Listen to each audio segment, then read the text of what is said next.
Welcome to navy trend. ఈరోజు మనం tomato egg curry ఎలా చేసుకోవాలో చూద్దాం, లేదంటే టమాటా కర్రీ.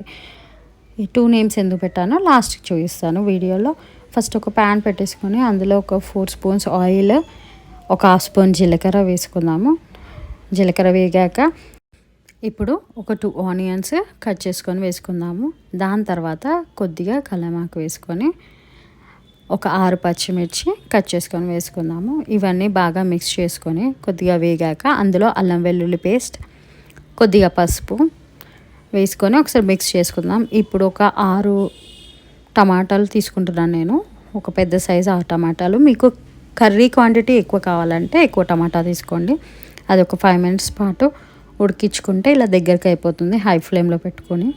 ఇప్పుడు 1.5 స్పూన్ కారం, కొద్దిగా గరం మసాలా, ధనియాల పొడి 1/2 స్పూన్, తగినంత ఉప్పు వేసి ఒకసారి మిక్స్ చేసుకుందాము. ఇది కర్రీ అంతా అడుగంటకుండా కొద్దిగా వాటర్ యాడ్ చేసుకోవాలి. ఇప్పుడు ఒక 1/2 గ్లాస్ వాటర్ యాడ్ చేసుకొని ఒకసారి మిక్స్ చేసుకొని ఒక 5 మినిట్స్ మూత పెట్టేసుకొని కుక్ చేసుకుందాము. 5 మినిట్స్ తర్వాత మన కర్రీ అంతా దగ్గర అయిపోతుంది.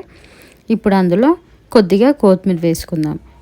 ఫైనల్గా కొంచెం కొత్తిమీర వేసుకొని ఒకసారి మిక్స్ చేసి ఇప్పుడు చూడొచ్చు, మీకు టమాటా కర్రీ రెడీ అయిపోయింది. ఇప్పుడు నాన్ వెజిటేరియన్స్ అయితే ఎగ్ వేసుకోండి. ఎగ్ టమాటా కర్రీ రెడీ అయిపోయింది.